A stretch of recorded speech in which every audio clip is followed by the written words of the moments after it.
রামপ্রসাদ বাবু, এই যে আপনি 1 বিঘা জমি যে ড্রেজার দিয়ে কাটতে 3 ফুট ডিপ করে এবং চারদিকে পাড় বানাতে কীরকম কি খরচ পড়ে? আপনার 20 থেকে 25 হাজার টাকা খরচ হবে 1 বিঘা।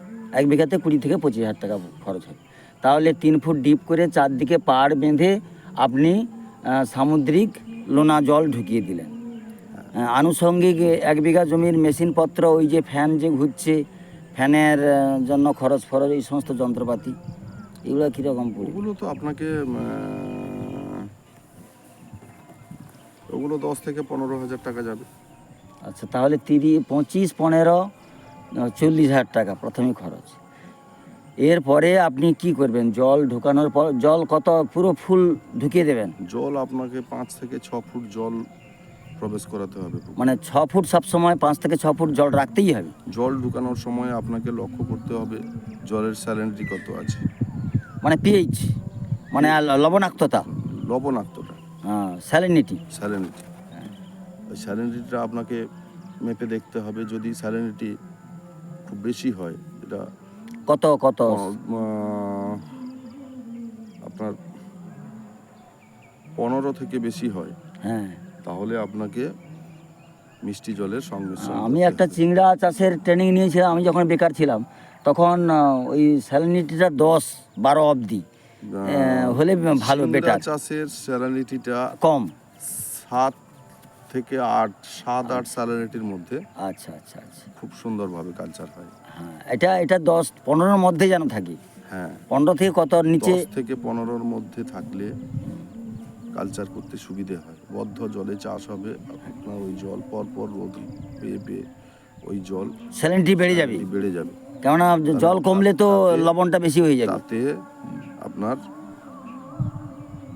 ক্ষতির সম্মুখীন থাকবেন। তাহলে আবার জল পাল্টাতে হয় কতদিন পর?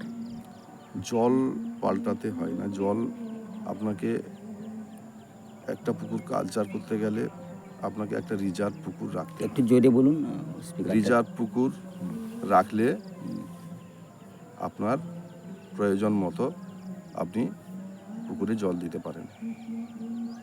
তাহলে রিজার্ভ পুকুর একটা রাখতে হবে। মিষ্টি জল দরকার হয় নাকি?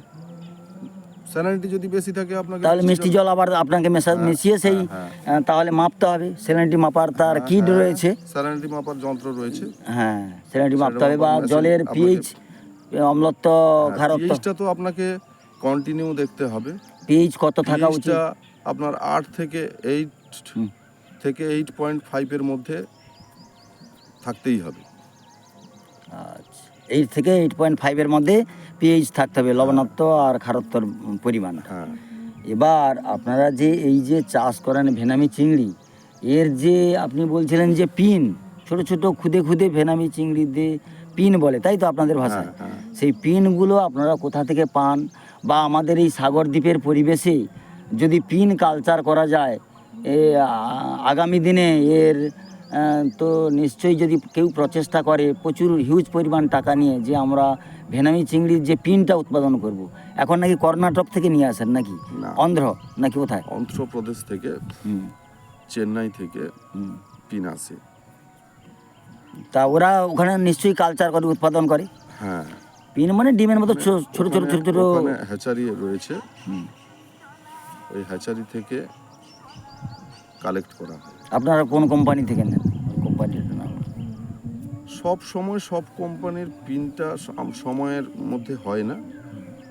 আমরা যেমন কেউ সিপি ব্যবহার করি, কখনো এনজিআর ব্যবহার করি, কখনো 7 স্টার ব্যবহার করি। এই সমস্ত কোম্পানি থেকে 7 স্টার, সিপি, এনজিআর, এই সমস্ত কোম্পানি থেকে পিন নিয়ে আসেন। আচ্ছা, আপনার ওই যে পিনটা কিভাবে আসে, মানে ভেনামির খুদে পোনাগুলো কিভাবে আসে? অক্সিজেন হ্যাচারিতে তার প্রসেস করে প্যাকিং করে দেয়, চলে আসে। ওটা প্লেনে আসে না ট্রেনে আসে? বিমানে করে আসে, অথবা ইনসুলেটর ভ্যানে আসে। আচ্ছা, তাহলে এই যে পিনের দাম কীরকম পড়বে 1 বিঘা জায়গায় চাষ করতে? 1 বিঘার উপরে কত ছাড়তে হবে আমাকে?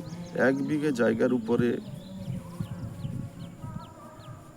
আপনাকে সুস্থ সুন্দরভাবে কালচার করতে গেলে আপনাকে